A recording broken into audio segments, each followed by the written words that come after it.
Hey YouTube, I'm Mr. Terry, a high school history teacher. Welcome back to another History Teacher Reacts video. All right, so the last couple months I have been covering extensively the Russia and Ukraine conflict going on. And of course, among those discussions is centered around the decisions and the character that is Vladimir Putin, the president of Russia. And with all of the mentioning of him, what I kind of noticed in the videos is I've never really spent time, or at least showed you all, who is he? So Simple History, an awesome channel favorite here, just did a video, and I'm hoping to add context to their video on the history of Putin. All right, Simple History is awesome, one of the best in the game. I'm sure you've heard about them, but if you haven't, make sure you subbed. Regardless, make sure that you give this video a like and make sure you share it with people. And that link to access that original video is going to be down below. If you like what I'm doing here, love to have you around. Also, maybe check out some of the links down below. There's a whole bunch of things if you're into history or some other things that you might find yourself interested in, like our Discord server. If you're into video games, my gaming channel, there's fun history merch, all kinds of stuff. Give that a look. All right, and with that, let's get started. The history of Putin, 1952 to present. Born to a factory worker and a Soviet Navy conscript, Vladimir Putin's political exploration began early in life. From a young age, he enjoyed reading the works of known communists Karl Marx, Friedrich Engels, and his namesake, Vladimir Lenin. You'll find that so interesting because when they hear about that and he grew up in the Soviet Union, all this stuff they're going to talk about, you'd think he'd be like this die-hard communist, and he isn't. And it's amazing about who he becomes, but then what his upbringing was. That foundation in politics carried on into college. At Leningrad State University, now St. Petersburg State University, he studied law. Yeah.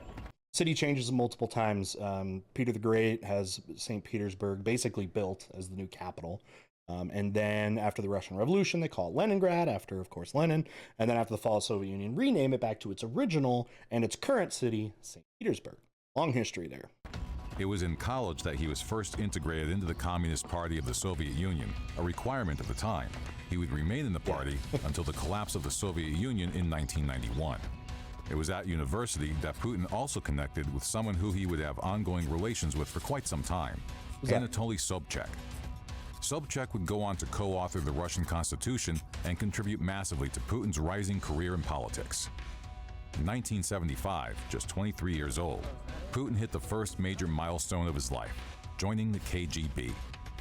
Throughout a KGB, think Russian version of the CIA, intelligence, into espionage and that kind of stuff. And KGB was big, of course, in the Soviet Union because they're a one-party state, so they have to monitor everything about their own party and, of course, anything that might be threatening to them. So a lot of internal work going on by the KGB, as well as external, because this is still Cold War. It's in the 70s. A 16-year career that kick-started his ongoing meteoric rise, Putin served in many capacities.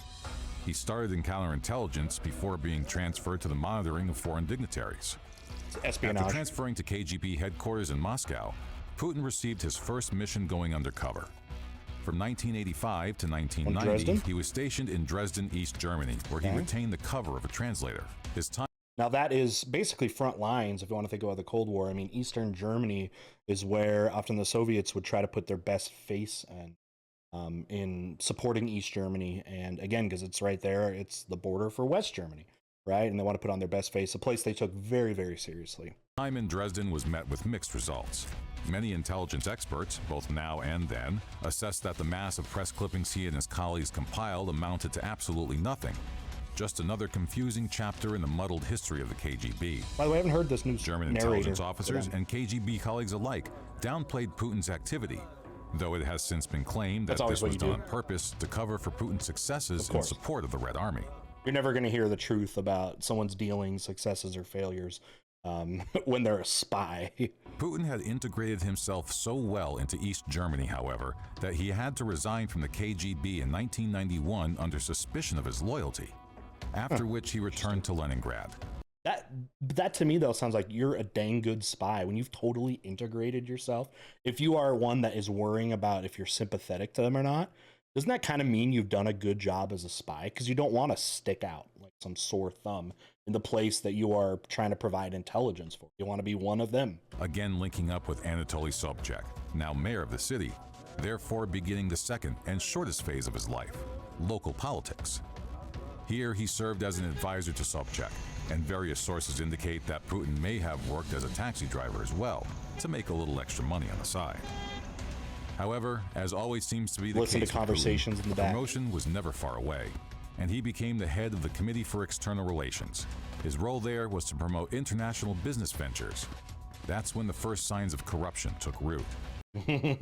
International, okay, is there an oxymoron there? International business ventures and the Soviet Union and communism. You can see the Soviet Union is changing quite a bit here as the 70s and then into the 80s. Of course, a lot of their philosophies are changing to keep up with a modern world. A city investigation was launched into his dealings, and while the conclusion was that he should be fired, Sobchak retained the services of his longtime protege. This is where maybe you're starting to see some of the relations. Putin builds his career on his relationship with oligarchs, right? With financial leaders, economic leaders. It's how he gets his power and also how he maintains power. And you can see maybe some of those relationships or that style of politics or whatever you want to call it. You can see it now starting to come to fruition. And that's something I was hoping to learn about, you know, how he's been propped up by these handful, right, of oligarchs who support him, and he makes sure that they're supportive. They are rich because he's in power, and he's also power because they are powerful. It's a symbiotic relationship. But I'd always wondered where some of those relationships and when that strategy that he had came from, and I'm starting to see it now. Okay, again, we're still years before he becomes president. A few years later, in 1994, Putin earned another promotion, this time becoming the first deputy chairman of the government of St. Petersburg, no longer Leningrad since the fall of the Soviet Union. Right. While in this position, his political aspirations started to blossom. Starting in the 90s now. He organized the pro-government branch of the Our Home Russia political party.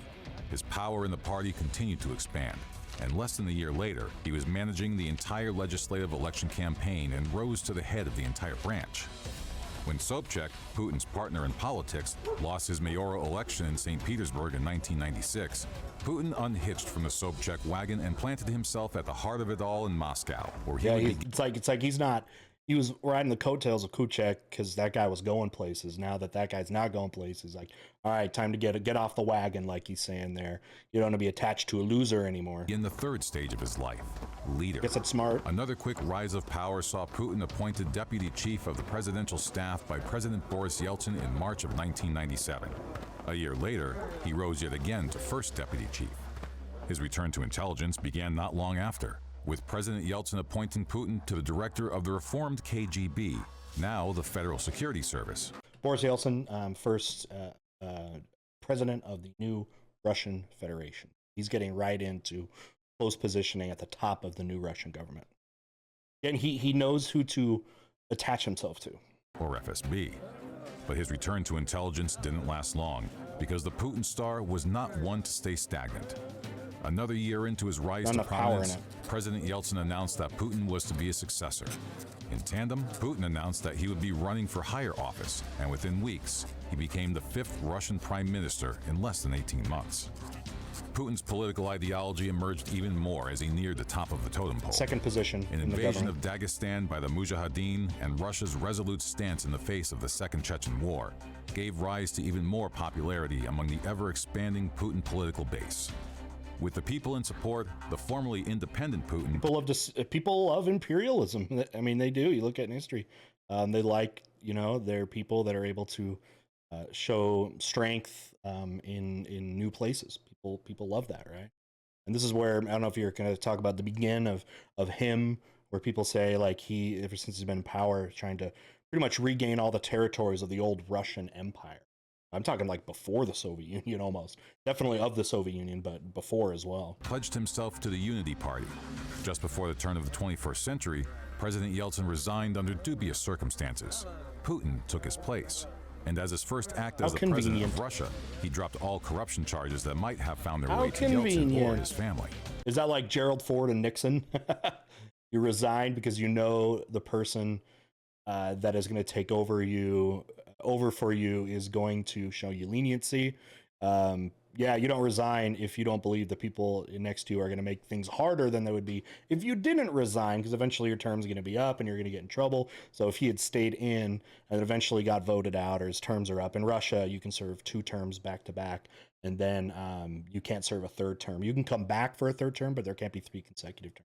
So if you know you're going to be replaced by somebody that's not going to be favorable and probably persecute you, this makes perfect sense politically. But yeah, the whole Gerald Ford and Richard Nixon thing came to my mind there. Despite this act, a series of criminal investigations circulated, some of which pegged Putin as a suspect, but all were dropped before they could take root. With all signs of corruption buried, Putin won his first presidential election with 53% of the vote in March of 2000. 53. He used his first term to work towards the probably the lowest he's going to get ever in his elections. Destruction of the impoverished, while simultaneously winning the complete support of the Russian oligarchs, former Soviet businessmen, rich off their spoils of their country, thus securing Putin's base of power. He suppressed all rebellions in Chechnya as it integrated back into Russia, and easily secured his second presidential term in 2004, much swept under the rug by 71% of the vote.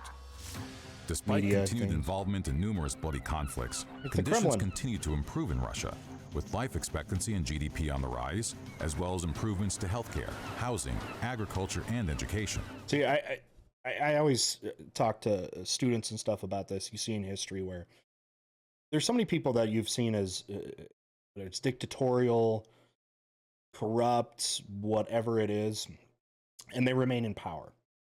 And that's possible not just by using purely force.